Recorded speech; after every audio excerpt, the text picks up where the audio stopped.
In the name of Allah, the Beneficent, the Merciful, I bear witness that there is no God but Allah, who came in the person of Master Prophet Muhammad, to whom praise is due forever.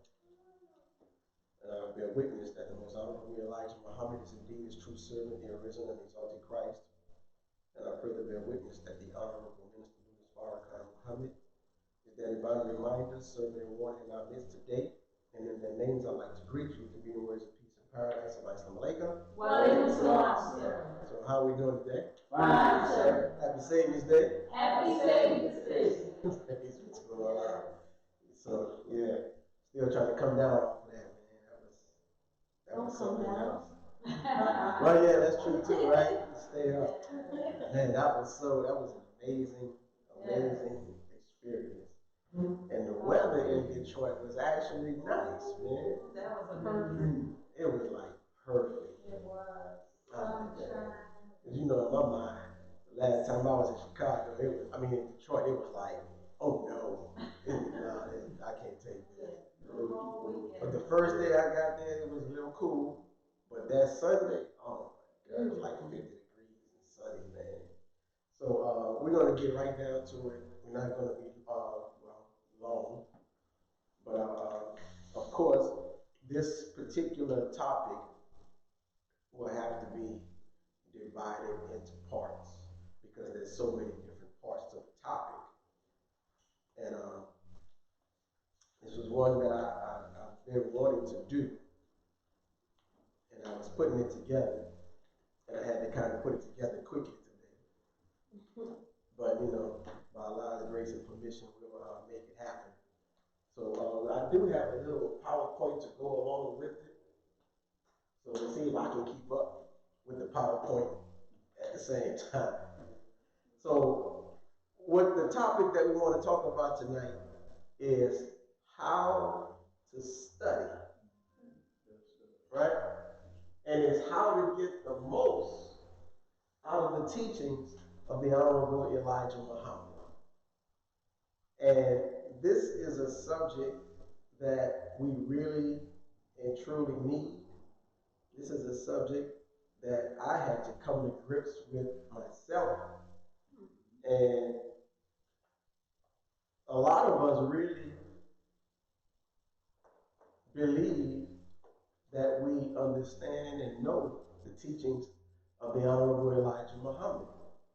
But these teachings are so vast and so multifaceted that we can't just glance over it and think that we know it. You know, and we cannot just reduce the Nation of Islam and the teachings of the Honorable Elijah Muhammad to just surface dwelling. You know, we're whole soldiers. We're at a meeting so many days out of the week, and we selling our paper, we're giving it charity. Those are things, those are the foundation, those are pillars, you know, that helps us in our faith to become the best Muslim that we can be.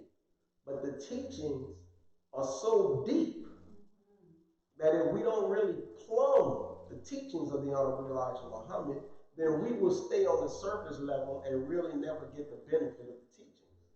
In study guide number 10, called The God Within, there is at the end of it, or going into study guide 11, but I believe it was at the end of 10, the minister wrote something, a letter. And he's saying that he hoped that we were chewing the wisdom from study guide number 10. And he said that there's one thing that he cannot stand or that he hates, and that is intellectual cowardice. I'm like, man. So he says we have to plumb the teachings of the Honorable Elijah Muhammad. So in plumbing these teachings, that means when we read something, we have to go deeper and deeper and find out what this really means, because words are so very, very important, and words have so many different meanings to them. Right. And the Honorable Elijah Muhammad said that Master Farad Muhammad did not speak idle words. And no man of God speaks idle words. Everything that he says has meaning and depth to it. That if we apply it in our lives, then we will get the benefit of it. So, to start this off, I would like to read something from the Honorable Minister Louis Farrakhan from Study Guide 21, the New Educational Paradigm. And he gave some statistics. I don't know if we have time to go through all of the statistics. But it reads, he says, American 12th graders rank 19th out of 21 industrial countries in mathematics achievement, and 16th out of 21 nations in science. And our advanced physics students rank dead last. Wow. This is America. Only 32% of 4th graders are proficient in reading. 42 million American adults cannot read at all, and 50 million are unable to read at a higher level than is expected of a 4th or 5th grader. So 92 million out of 300 million in the greatest nation on earth are educationally deficient. And that number increases by some 2.25 million each year. 20% of all high school seniors are functionally illiterate. Think about this. 13% of public school children were enrolled in special education. Half of those were considered learning disabled. Over half of all public schools reported a criminal incident to the police, and 10% of schools reported serious violent crimes. This is not black statistics. This is the general American public. Now I will be more specific with black education statistics. Only 12% of black high school seniors are proficient readers, while 54% have below basic reading skills. It is estimated that 40 to 44% of blacks, almost half of us, are functionally illiterate. Black children are almost 3 times more likely than white children to be labeled mentally retarded. Black students are 2.5 times more likely to be placed in remedial or low-track classes. Even when black students show potential that is equal to or above that of whites, they are 40% less likely to be placed in advanced or accelerated classes. 2/3 of so-called minorities in public school fail to reach basic levels of national tests. And there continues to be marked disparities between black and white students in the national SAT scores. 32% of all suspended students are black. And black students are twice as likely as whites to be suspended or expelled. Are you getting that? Yes, sir. Now check this out. I want to make sure I have something going on here, that we're getting this right. Here we go. Hopefully the audio will be a little bit better. Now check this out. The high school dropout rate in some inner communities approach 50%, and only 26% of blacks who do finish high school go to college. 37% of whites go to college. College-educated blacks are 4 times more likely than whites to experience unemployment. Black women account for nearly all of the gains made in black enrollment in higher education since the mid-1980s. Women make up 60% of enrollment at black colleges and 80% of the honor rolls. Where will these women find appropriate mates among our men? Babies with poorly educated mothers are more likely to die in the first year of life or have chronic health problems growing up. Black people are dramatically underrepresented in many professions. 3.2% of lawyers, 3% of doctors, and less than 1% of architects. Black males have both the lowest average level of educational attainment and the highest level, nearly 50% of workers with more education than their job requires. Did you catch that? Check this out. We have the lowest average level of educational attainment. But over 50% of us have jobs that don't even require the educational level that they have. So what kind of jobs is that? That is heavy, man. So it doesn't make any difference what level of education we attain. The jobs that we have don't even require the education that we have. Now look, this is a quote from one of the presidents of the United States, Mr. Woodrow Wilson, who was also the president of Princeton University. He said, quote, "We want a class of persons to have a liberal education, and we want another class of persons, a very much larger class of necessity, to forego the privilege of a liberal education and fit themselves to perform specific, difficult, manual tasks." End quote. So this is now universal in every society. You have an educational system set up to make the mass into workers for the class, for the upper class.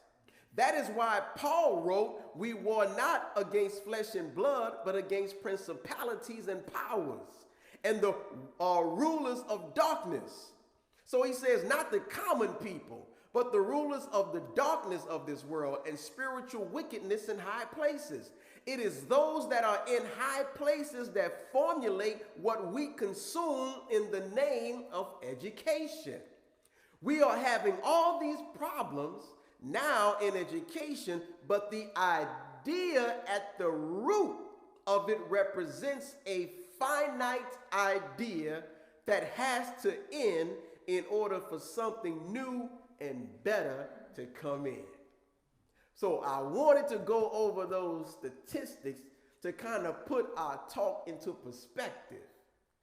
And so when we look at the statistics, they are a little saddening, even depressing to a certain end. But it's the reality that we live in. And so I wanted to point those things out because we have a teaching that if we apply the teachings, we become students of this teaching, will elevate us to such a level that we will be at and above the rulers of this world. The problem is we must understand the teachings. Now, I want to read this and show you how it relates to what we have in the Nation of Islam. Check this out. Consider this for a moment. In all your schooling, did anyone ever teach you how to study something? No, sir. Think about that. Today, people are graduating school unable to read or write at a level adequate to hold a job or deal with life. It is a huge problem. It is not that subjects cannot be learned. What isn't taught is how to learn. It is the missing step in all education. So look, knowing how to study and the technology of study is not speed reading or memory tricks. These have not been proven to raise one's ability to comprehend what was studied or to raise literacy. Study technology shows how one studies in order to comprehend a subject so one can apply it. You all right? Yes, sir. Now look, with all of the emphasis placed on education in our society, it is remarkable to realize that there has never been an actual technology of study or a technology of education. There was a school technology, but it didn't have too much to do with education. It consisted of the technology of how to go to school, how you get taught, and how you get examined. But there was no actual technology of education or study. So, lacking such a technology, people find it difficult to achieve their goals. Knowing how to study is vitally important to anyone. So, the first little gate that has to be open to embark upon study is the willingness to know. That's the first thing that has to be in effect, is to have the willingness to know. If that gate remains closed, then one is liable to get into such things as a total memorized word-for-word system of education, which will not result in the gain of any knowledge. Such a system only produces graduates who can possibly parrot back facts, but without any real understanding or ability to do anything with what they have been taught. So that's why I say that some of us think we believe that we know the teachings of the Honorable Elijah Muhammad, but we really are just parroting facts. So it says that we must learn these lessons and memorize them by heart. That is the beginning. Because when you remember something by heart, that means it becomes a part of us. See? It didn't just say memorize, but memorize by heart. There's a difference in that. You see? So most of us just memorize and we are able to regurgitate. So regurgitating, it just means I'm taking some information in and I'm spitting it back to you the way that you gave it to me. But I don't have any real understanding of what it is that you gave to me, and I can't apply what you have given to me. So look, for what purpose then does one study? Until you clarify that, you cannot make intelligent activity of it. Some students study for the examination. The student is thinking to himself, how will I repeat this back when I'm asked a certain question? Or how will I pass the exam? That is complete folly, but unfortunately is what many students have done in a university. And he gives an example of a man who's building houses and another man who is in school learning to build houses. So the man that's in school, he's studying to pass the exam on how to do construction.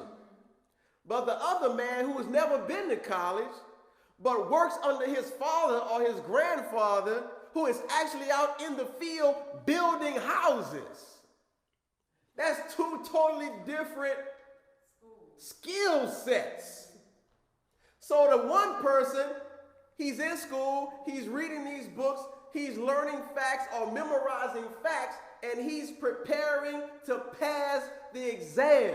So when he reads something, he's reading that in order to memorize it to pass the exam. When the other man reads something on construction or building, he's thinking to himself, how can I use this in what I'm doing? So he's able to apply what he's reading or studying, while the other person is only memorizing. And when you get him out in the field and you say, all right, use this hammer and build this house, he's stuck because he's never really learned how to build houses, and he has no practical application of it. We all right? Yes, sir. So look.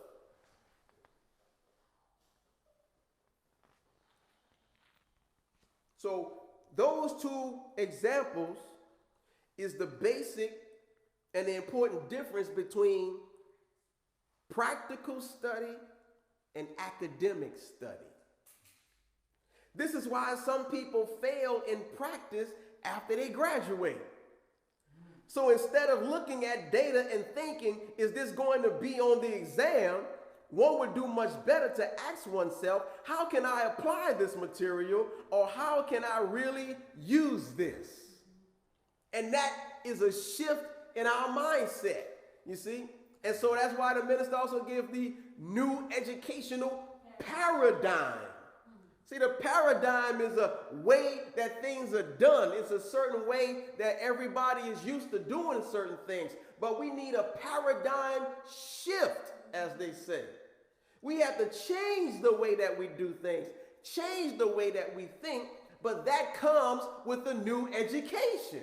Yes, sir.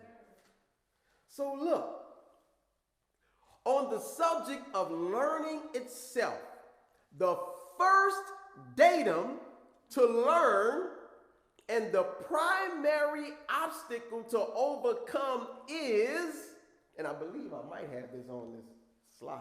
Let's see.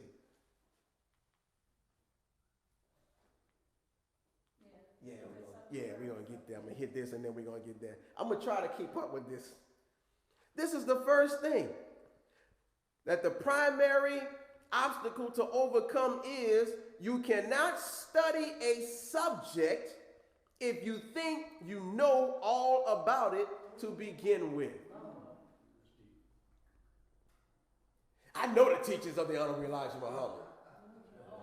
I've heard that so many times. So when we have a mindset like that, when we think like that, then there's nothing else that anybody else can teach us. Because we think we already know everything there is to know about the subject. Well, you can't teach me about the teachings. I've been in the nation for 20 years. Wow. 25 years. You can't teach me nothing. Wow. Huh? And I've heard some quote the minister, and we quote him out of context a lot. The minister said, some of you young Muslims, he said, these older Muslims, these pioneers have forgotten more Islam than you have even learned. Did you catch that? He said they have forgotten more Islam than you've learned. So some of us who've been around for a little while, we get a little arrogant and start talking to some of the newer believers like that, like we know it all. Like the new believers can't teach us something. Well, all right.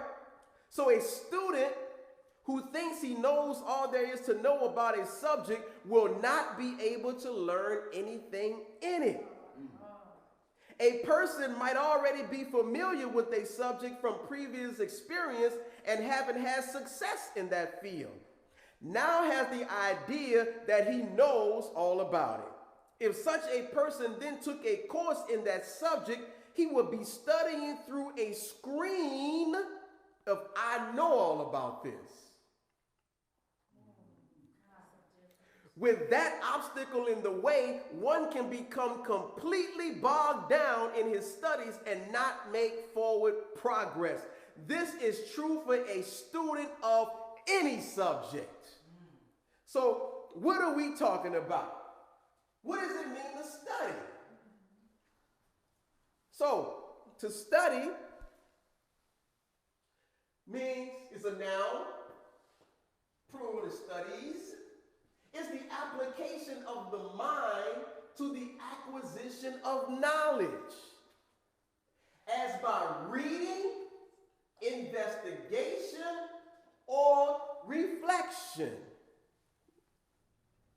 The verb is studied or studying, to apply oneself to the acquisition of knowledge as by reading, investigation, or practice. Think about that.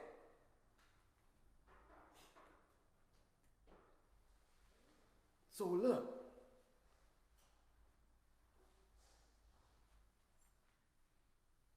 we cannot go forward thinking that we already know everything that there is to know about the subject already. Otherwise, we won't be successful. The minister says the hardest person to teach is the one who thinks he or she already knows. That's from Closing the Gap, page 299. So that's an obstacle that's in our path. That's an obstacle that's in our way. An obstacle is something that stands in the way or stops progress. So in that, we want to get to these barriers of study. See, the first one is an obstacle. Now we go to the barriers. Now, check this out. We got to have a willingness to learn. So we come as students. That's the first thing that happens in the Nation of Islam, is we come in with the student enrollment. This is letting us know off top. Everybody in here is a student. So we should have a certain mindset. So Jesus said that we should come as a little child, because children are inquisitive. Children want to know. Children want to be taught. You ever had a child, man, they just ask you 1,000 questions? And you trying to answer those questions. You're like, well, and they just keep, well, why this? And they always ask, well, why this? And why this? And why that? And sometimes they can ask you a few too many whys. Did you all see on Facebook where the sister was in the mirror in the bathroom with her daughter, and she was trying on a blonde wig, and her daughter was sitting on the sink saying, "Mommy, why you got a wig on? You trying to be Caucasian?" She said, "No, girl, but that's a Caucasian hair, Mommy. You trying to be Caucasian?" She just kept going. "You trying to be Caucasian, Mommy?" And Mama got frustrated with her asking her why she wearing blonde hair. And the little girl had to be no more than about maybe 8 years old. But she knew that blonde hair belonged to Caucasian people. It didn't belong to black people. That was heavy. So look, the first barrier to studying, or let me give you the definition of a barrier. Barrier are things that hold apart, separate, or hinder. So the first barrier is the absence of mass. The mass of a subject refers to the parts of that subject which are composed of matter and energy, and which exist in the material universe. So if we are talking about tractors, we need to have a physical tractor here.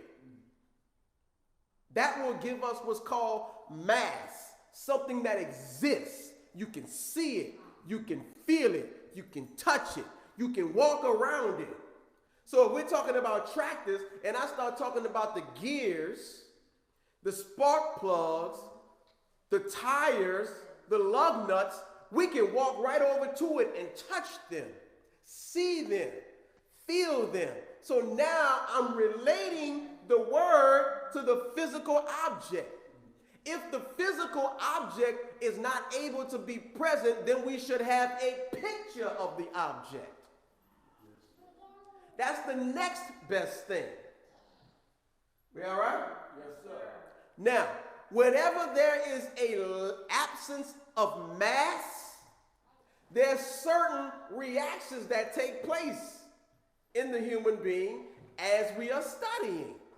There's actually physical phenomenon that takes place in our body when we have an absence of mass. And so as we go through this, you'll see that you'll be like, oh, snap. I go through that sometimes. Or I feel that sometimes. So when there's an absence of mass, so it means like you have, yeah, we in the nation, so we do this. Read books with no pictures. So you're reading books with no pictures in there, right? There's no mass. It's just words. So look, here's the first reaction, or one of the reactions that takes place when there's a lack of mass. You feel squashed. Feel like somebody's kind of just pushing your head in. You feel squashed, or sometimes you're just sloped down, just as you're reading. You don't notice it, but you slowly start to just, you feel squashed. You feel bent. Notice this. We all do this. As we're reading, when we're reading, we should be sitting straight up. Right. But we get bent like this. And the next thing you know, you bent over in the book like this. Because your mind is trying to picture the actual thing that you're reading or studying. You're trying to get deep into it, but the body is now bent over into the book. It's just a reality. We feel sort of spinning. Kind of head start kind of spinning a little bit.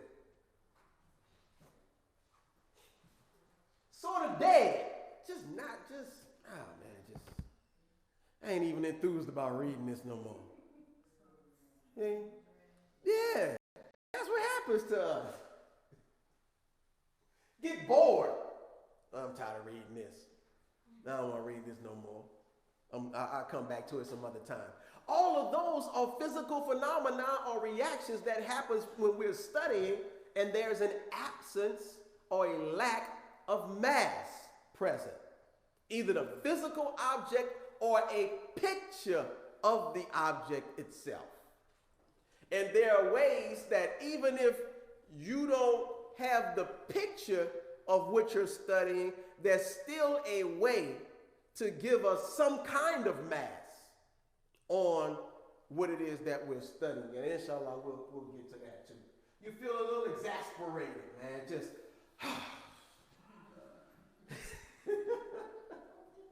all of these things, man, is what happens with the lack of mass. Now, what happens to us as we're reading the teachings of the Honorable Elijah Muhammad? Message to the black man. Our Savior has arrived. The fall of America. How to eat to live. So here we are. We think we are really studying. We think that we are really comprehending. But we really are not. Because there's an absence or a lack of mass sometimes as we are reading. Now, one of the ways we can get that if we don't have the physical object, if we don't have a picture of the object, as we're reading it, we can work things out in our minds by sketching. So you get a pencil or a pen or a blank sheet of paper and just kind of sketch that thing, man. And if you're reading something about planets and the universe or whatever, get you a piece of paper, man, okay. And you know, the Earth is the third planet from the sun, and Pluto is the 9th planet, the farthest planet out. Just sketch it. So sketch Mercury, Venus, Earth.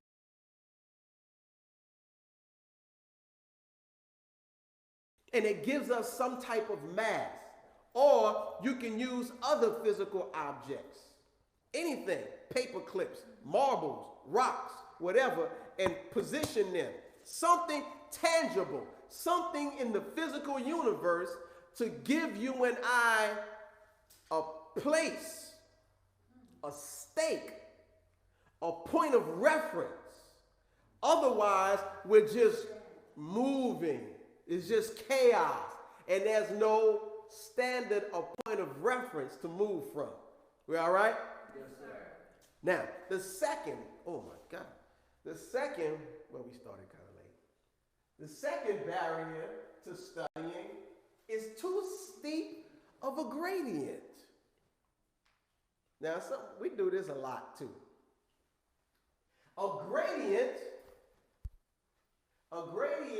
is a gradual approach to something, taken step by step, level by level, each step or level being of itself easily attainable, so that finally quite complicated and difficult activities can be achieved with relative ease.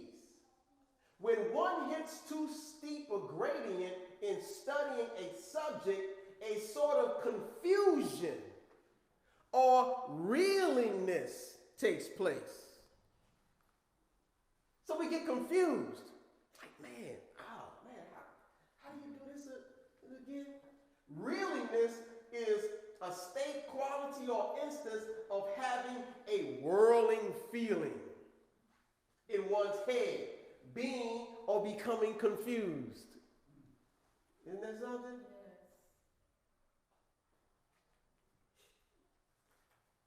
So that's what happens with the second barrier, too steep of a gradient. So check this out. A mechanic learning how to work on engines. When they first start doing that, usually you'll start with like 1-2 cycle engines. Like weed eaters, a weed eater, right? Lawnmower, it's little small engines. So those are basic engines.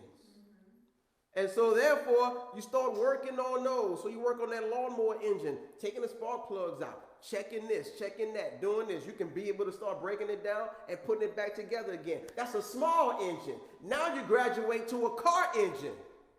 And then so you get to a certain point, but then all of a sudden that person gets confused while working on the car engine. It's because somewhere along the line he did not fully understand the small engine. So now he has to go back and find out where he started getting a little confused and a little bogged down with the small engine. So he finds out where he was doing good. Then he looks at where he started having problems, and right in between there is where the problem lies. So now he goes back to the small engine and he said, man, you know, I never really understood this spark plug thing.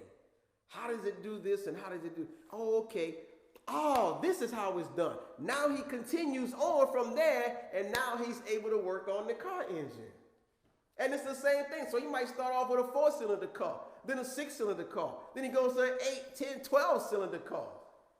You see? So it's the gradient. But the gradient that we work on should be step by step that leads us into the more difficult task. So when you get to the difficult task, it's easy. So, no, I'm not going to get into that one. I'm not going to get into that one. This is something else on how they taught us how to study.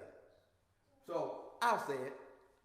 So look, at the Church of Scientology, when we were studying there in Florida, if we were at Savior's Day, they had a table set up at Savior's Day, and they were doing stress tests. So you'll sit there and you'll hold these, they call them cans, but you will hold these metal cans, and the electrical energy in your body registers on the meter, and it can tell if you are stressed or not. So you have to learn how to work the meter. Now, when you just look at it, they ain't got nothing but two knobs on it and the thing with a needle. And you like, okay, and then got button, turn on, this, that, and the other. And you like, okay, what do I do with this? Now, if you're just looking at it from that perspective, you confused. You don't know what to do. But they are so meticulous in the way that they teach it. The first thing they did was gave us a picture of the meter with arrows or lines pointing to every knob, every button on the meter and identifying it. Gave us the definition of the meter, what it does, this, that, and the other. Then, before we actually started working on it, we had to touch it and then let it go. And then touch it and let it go. See, now you're familiarizing yourself with the meter. So we can be intimidated by things. So you have to touch it, become one with it, and let it go. It's called reach and withdraw. Reach and withdraw. So that's something that we could do in life itself. People are afraid to go outside of their doors. People are afraid of this, that, and the other. Well, go out in the world and reach and withdraw. Reach for what you want and then withdraw. And you keep doing that, now you are no longer afraid of it because it didn't do you anything. I touched it. Oh, okay. I pet the dog. Okay. And I pet him again because, I'm afraid of dogs. But you keep doing that, after a while, you're no longer afraid to touch the dog. Reach and withdraw. That's life. Anything that you and I want in life, we have to reach for it and then withdraw from it. And when you reach and you touch it, you learn. When you withdraw, you are now applying what you learn. And you reach again and learn something new. And then you withdraw and apply. That's life. That's the cycle of life. We are born into a world. We live in this world. We experience this world. We are reaching in this world. We are learning things in this world, and then we withdraw. Our body withdraws. Our body goes to the earth, but the spirit goes back to its creator. And that spirit eventually, sometime down the line, or however it happens, comes back into this world again. Because energy can neither be created nor destroyed, but it just changes form. And now, when that energy comes back into the world again, it's now reaching again. But this time, when it comes back, it's on a higher level. Because it's now bringing back with it all of the things it learned in the first experience. We all right? Yes, sir. Good. I'm not going to go too far on that line. The third and final barrier to study is the misunderstood word. How much time do we have?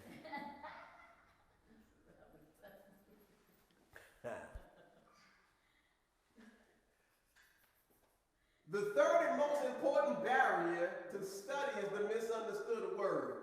A misunderstood word is a word which is not understood or wrongly understood.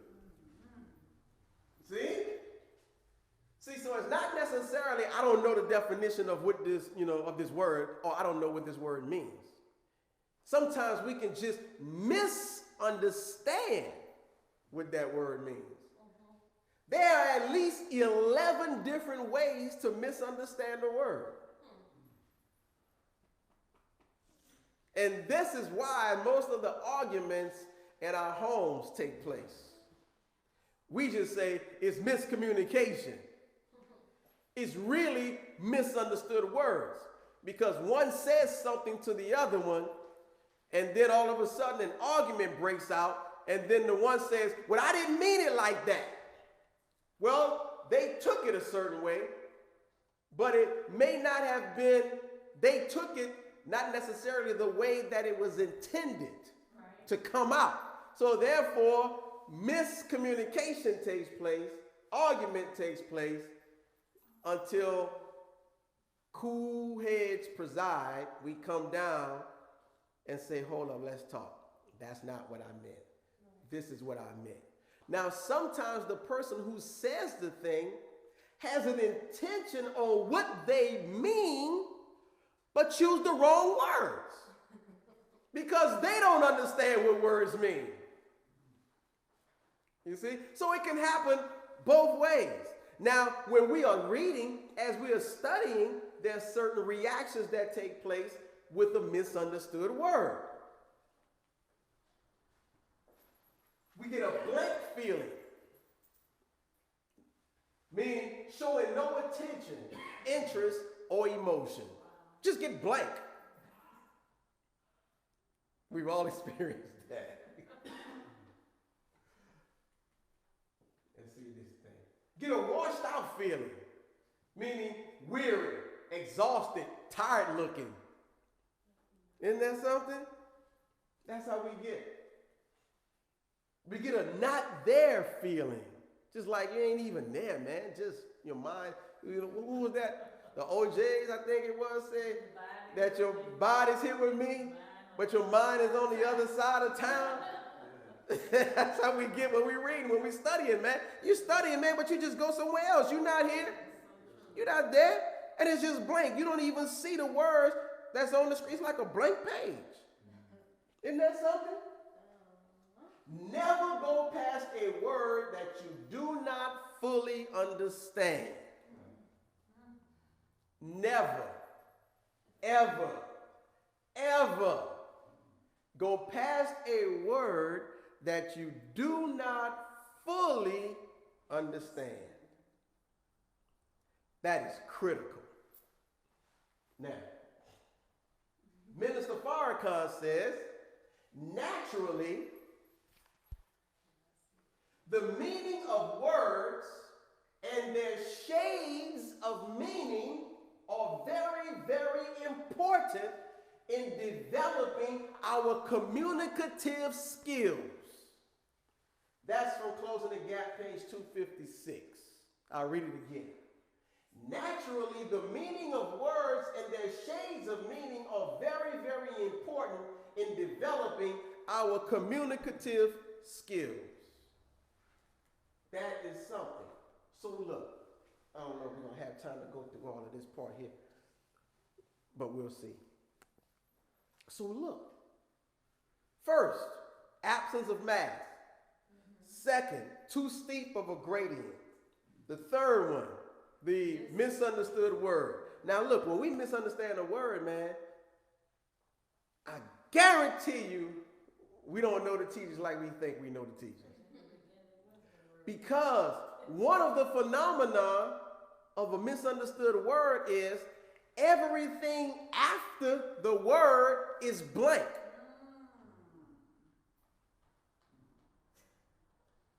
Everything after the word is blank. You ever read something, then after you finish reading it, be like, man, I don't even remember what I just read.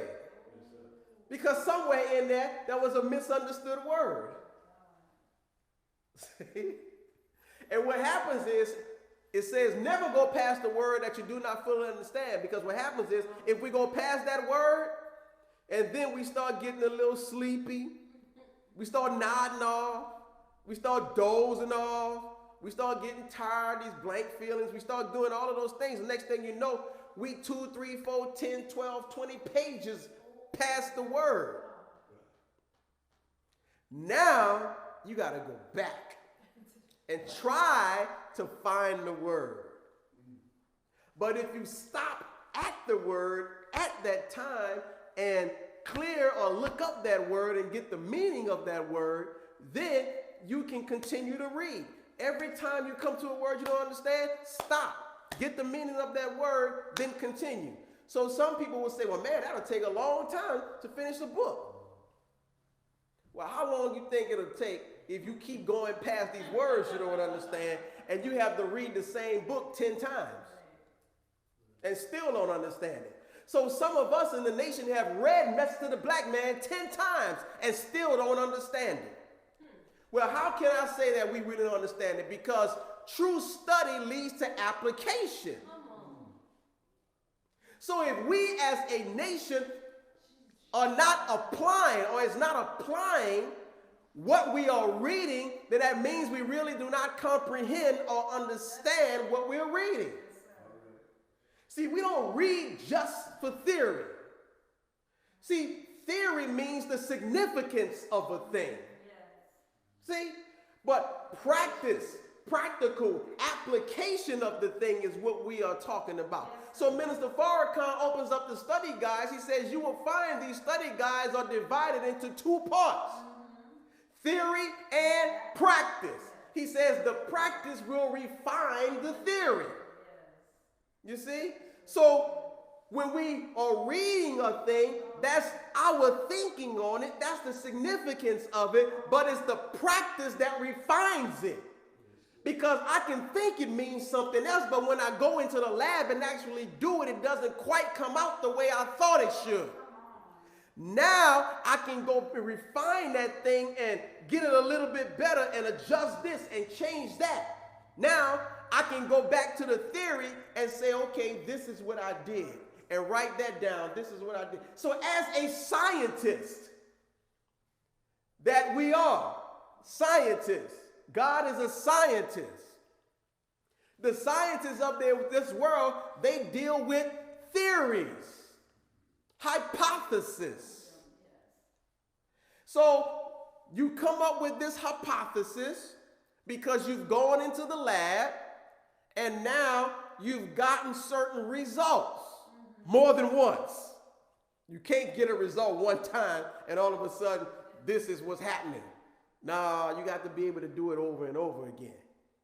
But then sometimes you come close, sometimes you come this far or a little bit away from it. But every time a scientist does an experiment, they log down what they do.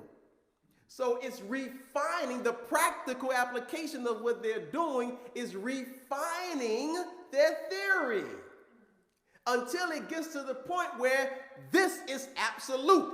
This is what you do.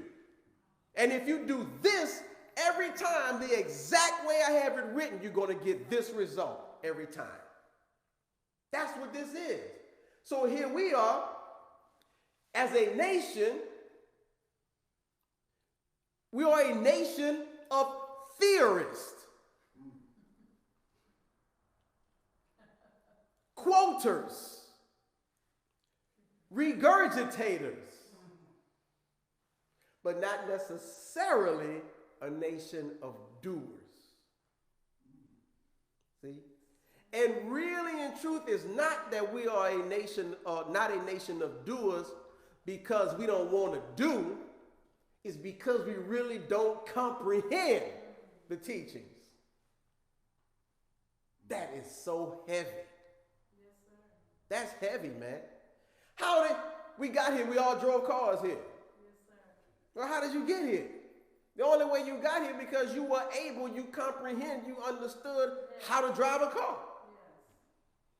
If you didn't know how to drive a car, you would have to get a ride. And we have learned so well on how to drive a car that there's certain activities that we just set in our mind on automatic. You don't pay attention to every single thing you're doing when you're driving a car. That's right. You just lay back. Some people just be laid back, one hand. I do that sometimes, I ain't gonna lie. One hand. If you got a stick shift, you're not thinking gas, clutch, first. You're not thinking like that. When you first learning how to do it, that's how you thinking. But once you get it, it's just like,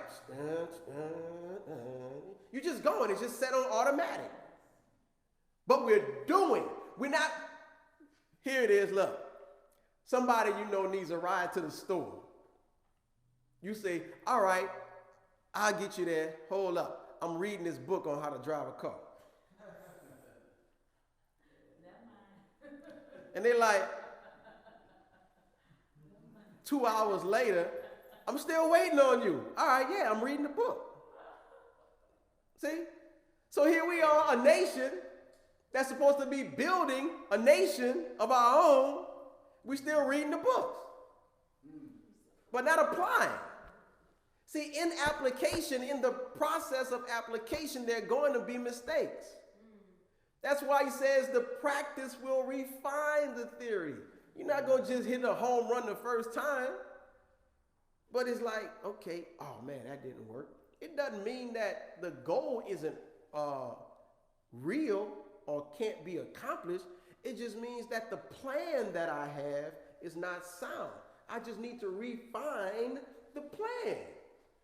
So that's what's happening with us as a nation. So I can take a believer and go to page 1 of Message to the Black Man, and I guarantee you that there's misunderstood words on page 1. So if we have misunderstood words on page 1, and we've never cleared those words, and now we're reading all the way through the original man, who is God, who is the devil. We're reading on the economic blueprint. We're reading on what is Islam. We're reading on all of those things. Guess what? We don't comprehend none of it because our mind is still stuck on page 1. Still got 4 other books from the Messenger. We haven't gotten off page 1, Message to the Black Man. And that's one of the reasons why we are not making the progress as we should as a nation. Because we are still theorizing and want to debate with each other and crack atoms and be bean soup scientists. You see, that's what we do. Now, that all sounds good. So how do we clear words and be able to comprehend what we're reading? There's a science to clearing words. Here it is.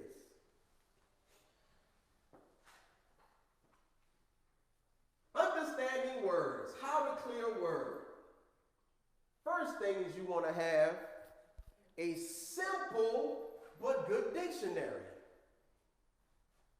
Simple but good. Do not get the most complicated dictionary you can find with 5,000 pages in it. You don't want that. That's going to send you in a tailspin. Trust me.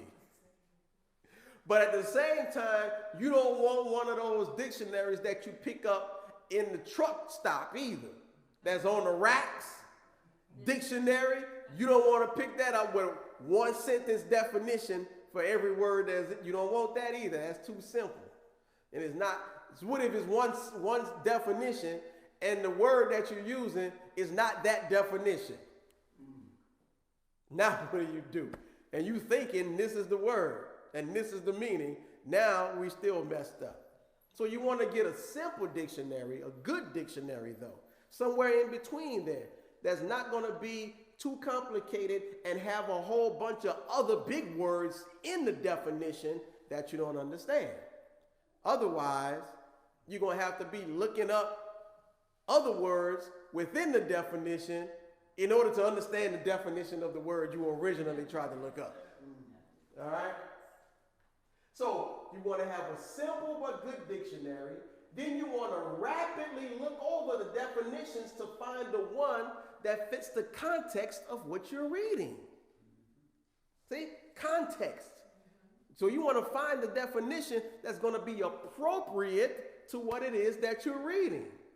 So, you don't want to be reading something on, reading something on just childcare. But you're reading the mathematical definition. Yes. That's not going to work. Context. Yeah, you got to have context. You want the definitions that's dealing with people, children, nouns. You see what I'm saying? Yes. So you want to find that quickly. So you quickly run through them. Okay, no, this is not talking about that. Oh yeah, this one here fits what I'm reading. See? Then clear each of the other definitions. So once you find the one definition that fits the context of what it is that you're reading, you go over that definition. You read that definition, and then you make sure you understand that definition, right? You make sure you understand that definition, and when you read it, then you give back the meaning in your own words. See? So what does that mean to you? Then make sentences using that. And if you can make some sentences without stumbling and stopping and because if you're doing you really don't understand it yet, keep going over it until you understand it. Then you can make some sentences, and you might have to make 10 sentences. But once you do that, okay, now I understand that definition. So if it has 5 definitions and you've just cleared one, once you clear the one that's pertaining to what you're reading to, then you go back. So that's number 2. Then you go back to number 1, then number 3, then number 4, then number 5. And do the same thing. And then you're like, oh, snap. After you do that, then you do not clear the technical or specialized or obsolete words unless it is used that way in the context. Now, if you're studying ancient history, then you might want to use one of these obsolete definitions because that may be the language that was spoken back then. So you get a better idea of what they were talking about and meant during that time. But if you're reading something today, you don't want to read the obsolete words that's no longer in use. You don't want to read that. You don't want to read the technical, mathematical, physics definition if you're not reading something on math and physics, right? Then you want to clear the derivation of the word. So derivation is similar to etymology. Derivation and etymology are not the same. They're similar. But it's where the word came from, right? Then after you clear the derivation, then you want to clear the idioms. Now, what is an idiom? An idiom is a word or is a group of words that's put together in order to give a picture or a meaning of what it is that a person is trying to say. So we call them like these phrases that people say, you know, like cat in the hat or whatever, such and such. Yeah, so it's like that's an idiom. So you want to make sure you read that and clear that. All of these are in order on how we do them, right? Then you clear any other information such as usage notes. So if you get a good dictionary, they'll have usage notes on how to use the word, the best way to use this word. Then you want to clear that. If they have any synonyms there, you want to make sure you read over that. Any other things that's pertaining to that word, then you want to read that.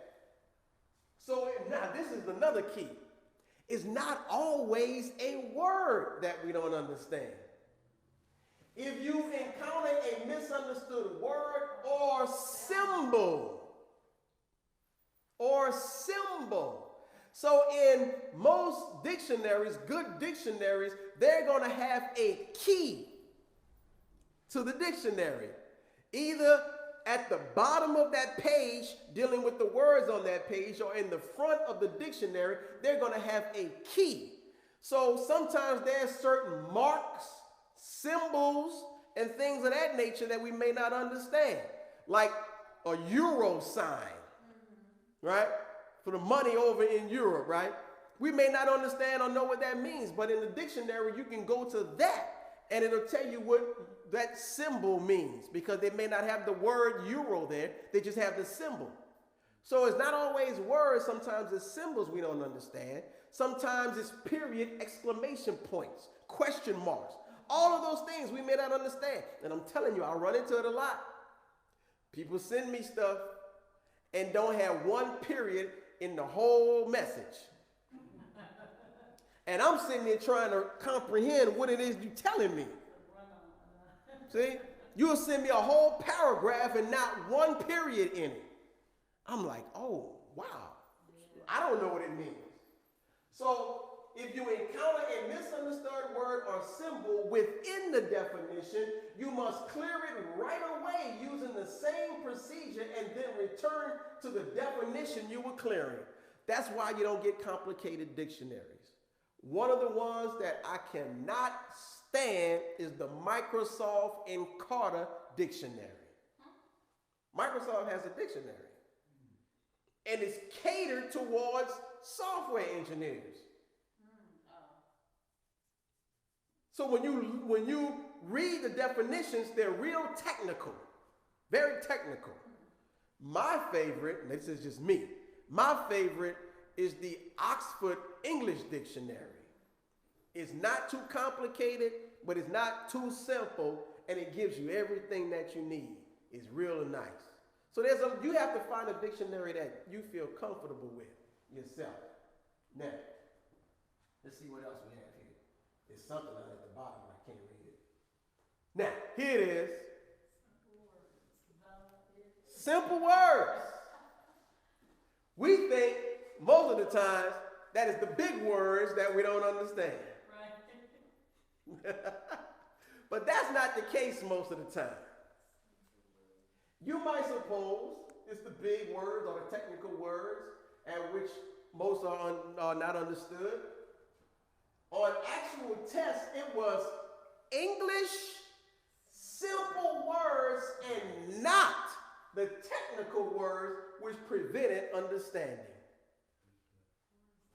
Words like a, the, exist, such, and words that everybody knows. You know those words everybody knows, but don't really know. Those are the words that really tripped us up. Check this out. Here's a quiz. We're going to have a little audience interaction. What's the definition of as? A-S. Like. Okay.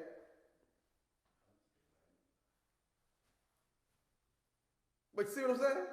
Simple word.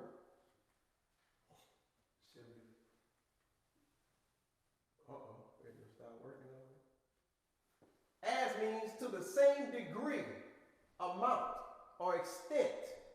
Similarly, equally. It's the definition of as. As. So we was watching this film, and it had this guy who kept messing up, and then they sent him in to the word clearer, and he was college educated. And he was like, oh, not me, I don't understand everything. What you talking about, such and such? And the man looked at him and he said, okay, what's the definition of as? The dude was like, trying to fix it. You know. What's the definition of the or the?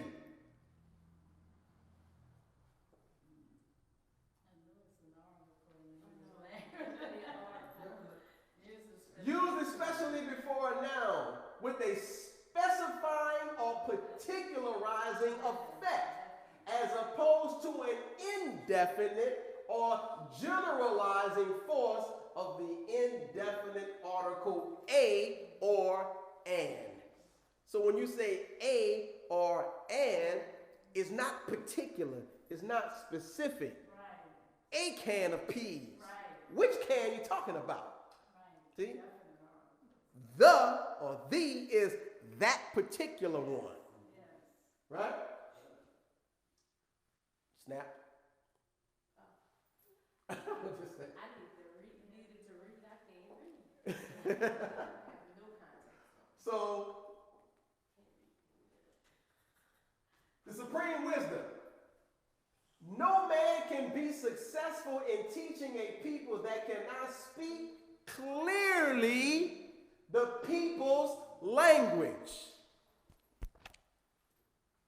But there is more to be understood in the words. That's the supreme wisdom. So there's more to be understood in the words. I didn't even get to the supreme wisdom. It's so much, man. It talks about how to talk to the new converts. See, do we think that that's just talking about something in the past? Doesn't really apply to us? But here it is, the God is teaching the Honorable Elijah Muhammad how to teach the new converts. The language that he should use should be in the past, present, and the future tense being perfect. So now you're dealing with grammar. See? We must know the language, otherwise you will not be successful. For she knows all about you. What language? The English language. We have to know how to use the English language. And whatever field of endeavor that we are into, we should know the language of that field. You want to be a doctor, you can't go into being a doctor in the medical profession talking about engineering terminology. Whatever field it is that we are into, we must and we should understand and master that language. The ultimate language for you and I to master is Islam, our religion. So it says that the average person speaks 400 words considered well. Considered well. Not even well. Considered well. And that's average. We're supposed to be above average. And the Nation of Islam, we are not average. So therefore, we should speak more than 400 words. We should master the language. There's this lawyer. Man, I forget his name. But the Honorable Elijah Muhammad, I'm going to get his name, said that we should study him. He's a white lawyer, attorney. He's dead now. But he never lost a case. Never lost one case. The messenger said he never lost a case because he mastered the English language.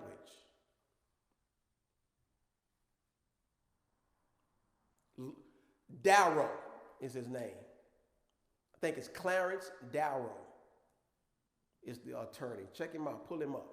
Dude never, I know his last name is Darrow, D-A-R-R-O-W.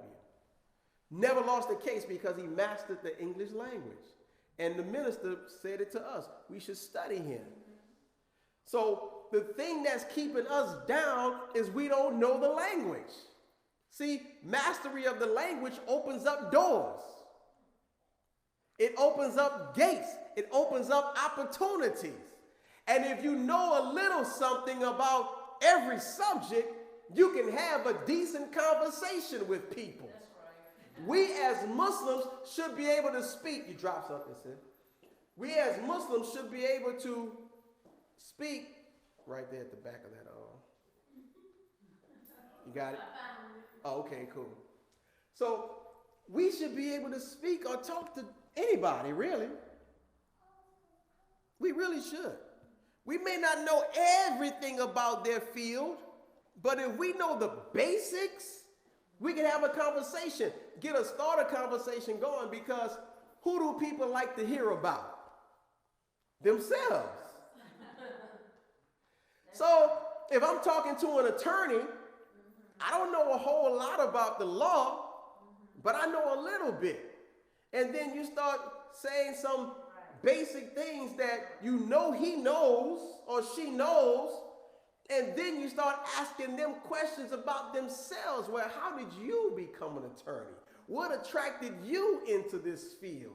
Now you can sit back and listen, because now they're talking about themselves. But we should know a little bit about everything. But the field that we are in, we should strive to master it.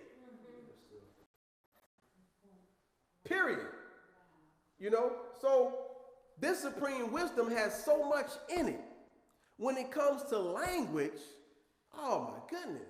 So, inshallah, the next time we do this, this is part 1, but I would like to get into the grammar part of it. We all right? Yes, sir. I'd like to get into the grammar part of it because when you're dealing with, man, if you just listen to some of us, we don't know grammar. And that holds us back. We speak. Now, should I give this example? I'm not going to give that example. But we should know about nouns and verbs and how to conjugate them and this, that. That's grammar. We should know how to use those, when to use them, when not to use them. We should know what contractions are, what conjunctions are. We should know the tenses and all of those different things because the supreme wisdom is teaching us grammar. It said we must speak grammatically correct. That means we must know grammar. So time out. Time out for just being Muslims who just hear something and just think we know it because we heard it. Wow. We have to be intelligent, educated Muslims. The Honorable Elijah Muhammad, in Message to the Black Man, said, I am all for the acquiring of knowledge, as it is called now, education. See? But we have to have an education that's going to be beneficial for us and our people. The education that we have today is not beneficial for us, it's beneficial for the ones that's giving it to us. So we are building their world, upholding their world, keeping their world going while ours is non-existent. So we should have a knowledge of ourselves, a knowledge of our God. So the Honorable Elijah Muhammad, and I'll close with this, and our Savior has arrived, says that Master Fard Muhammad, when he comes, he gives us a new education. One that we have not had before. He gives us an education of the gods. He builds our minds according to the way gods think, and not the way of thinking of prophets. See, so that's an entirely new education. But if we can't master this, then how are we going to master the new? So we are looking for the new teachings to come. We waiting for the new teachings. The minister say you waiting on the new teachings, but you haven't mastered what you have yet. So at the end of the Supreme Wisdom, says when you finish this, go ask your teacher for lesson C2. Right. And we want to know where lesson C2 at. Because I done finished lesson C1. I'm finishing lesson C1. Where's lesson 2? See, we think it's about reading. When I first got this book, I started doing all the math problems in here. And I was like, I went to Mr. Harold. I said, Mr. Harold, man, I did these math problems, man. You check it out. I'm working the problem book. And he was like, yes, sir, brother, that's good. He said, but, you know, that's one aspect of the problem book. He said, these are real life problems that you have to solve in real life. And if you solve these problems in real life, there's a reward. And the reward is gold. Money. See? So if we don't have money, good homes, friendship in all walks of life, then are we solving the problems?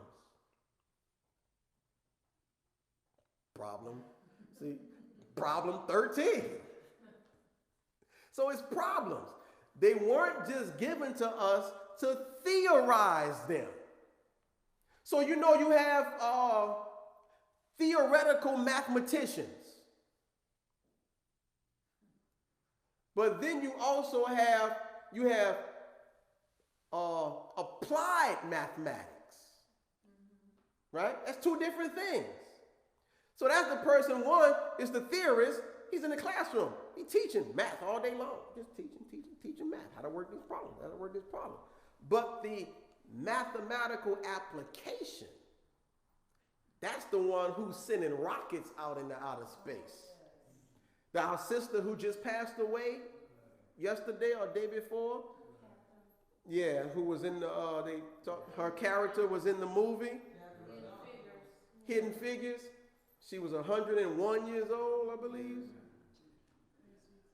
She and some other sisters were the ones who gave the mathematical equations to white people to get to the moon. Now, this is a little known fact, and we'll get out of here. Any of you ever heard of Dr. Abdul-Halim Shabazz?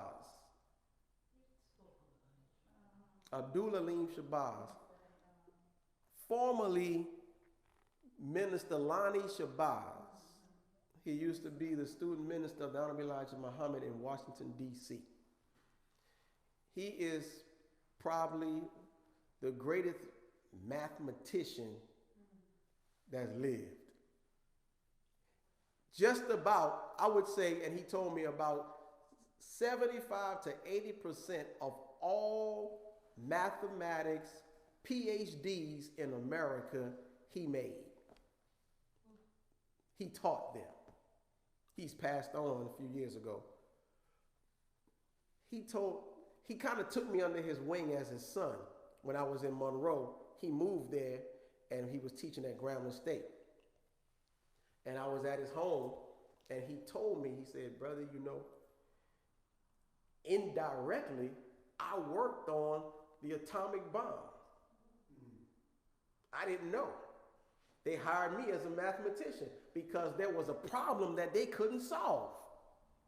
And they hired me as a mathematician to solve this problem because they were mathematical theorists. The person who they had hired was a theorist. He didn't know applied mathematics. And so he looked at the problem that they had, and as he's looking through it, he said, oh, there's not enough information here. See, they were trying to solve a problem and didn't have all of the information. So once he got all the information, he was actually able to solve the problem. Now, he didn't know the other side to this thing, but once he solved the problem, that information went to the other side and they built the atomic bomb. He didn't even know he was working on that. Kind of like how they built the mother plane. Everybody working on parts, working on sections, and don't know the whole thing on what they're working on. But yeah, that's what happened. So he would always tell me, brother, you should study math, man. And I'm like, Doc, man, that ain't my thing, brother. He said, man, it's easy. He said, you just have to learn how to do it. And learn on the gradient. That's what he was telling me. He said, I can teach you how to do it. And so he kind of inspired me a little bit, so I just started doing it on my own. I just went to the library, and I went back, see the gradient? I went back to addition, subtraction, multiplication, and division. And this is the thing. When we teach our children that, what we do is, most of the time, we just show them numbers. And we say 1 and 1 is 2. But we never teach our children the definitions, the rules of mathematics. See, I never learned the rules of algebra. So I always flunked algebra because I was trying to work numbers and symbols. But I didn't know the rules that if this existed, then you do this. If this exists, then you do that. I didn't know. Oh, you work was in parentheses first. So there's a formula. Yeah. So if you don't know the rules, then you can't really apply it. You can't really solve the problems. This is why we are given the rules of Islam. If we understand the rules of Islam, then we can master our religion and be successful. So even though we may look at this studying thing and clearing words as something real simple, but when you look at it in the whole scheme of things, it's the very base and the foundation of what we need to be successful as Muslims. We can only go so far on belief. Belief is good. Belief gets us certain places. But the minister says we must have belief or faith as well as knowledge. See? He said our faith should be greater than our knowledge, but you can't have one without the other. He says our Christian family have a whole bunch of faith, but very little knowledge. Here we are, a lot of times, whole lot of knowledge, but little faith in order to carry it out. And if we do have some faith and we have some knowledge, we don't really understand what we have, so therefore we can't really apply.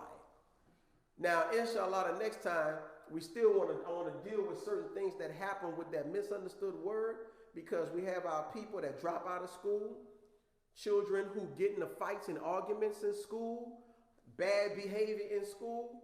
It all stems from a misunderstood word. Did you catch that? Yes, sir. Bad behavior, acting up in class, this, that, all the stuff that is from a misunderstood word. So inshallah, we'll deal with that next time. So I thank you, family, for allowing me to come before you, and I leave you. Assalamu alaikum.